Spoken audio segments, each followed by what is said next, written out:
كما ربياني صغيرا ربنا لا تزغ قلوبنا بعد إذ هديتنا وهب لنا من لدنك رحمة إنك أنت الوهاب أي مولاي كريم رحمن رحيم جبار متكبر عزيز الله আল্লাহ পবিত্র রমজান মাসের মাগফিরাতের দিনভর রোজা রেখে আল্লাহ কামরাঙ্গা মসজিদের মুসল্লিয়ানে কেরামদেরকে নিয়ে আল্লাহ আমি সাক্ষী দিতেছি আমাদের এই এলাকার মুসল্লি ভাইদের মতো এত ভালো আল্লাহ প্রত্যেক মুসল্লি আমাদের মসজিদ মাদ্রাসাকে মহব্বত করেন।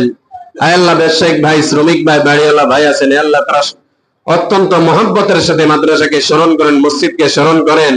আল্লাহ তিনারা এখানে আমাদের মসজিদে মাদ্রাসায় প্রত্যেক দিন ইফতারের ইন্তজাম করেন। আল্লাহ দয়া করে তিনাদের এই মেহনতকে আপনি কবুল করুন। আয় আল্লাহ, হাদিস শরীফের মধ্যে এসেছে রমজানের রোজা রেখে ইফতারি সামনে নিয়ে যারা দোয়া করে সেই রোজাদারদের দোয়া নাকি আপনি কবুল করেন। আয় আল্লাহ, সুন্নু ভাই মেহনত করে আজকের ইন্তজাম করছেন মাওলা। আয় আল্লাহ, আজকে আমরা 110-15 জন মানুষ এখানে ইফতারি করতেছি মাওলা। আয় আল্লাহ, সুন্নু ভাই 110টা রোজার সওয়াব পাওয়া যাবেন মাওলা, আমরা আশা করতেছি মাওলা। আয় আল্লাহ, তিনাকে আপনি পরিপূর্ণ জাযা দান করেন। আয় আল্লাহ, সুন্নু ভাইয়ের বাপ মা, দাদা দাদি, নানা নানি, শ্বশুর শাশুড়ি যারা অন্ধকার কবরে চলে গেছেন মাওলা, আল্লাহ সকলকে জান্নাতুল ফেরদাউস নসিব করুন।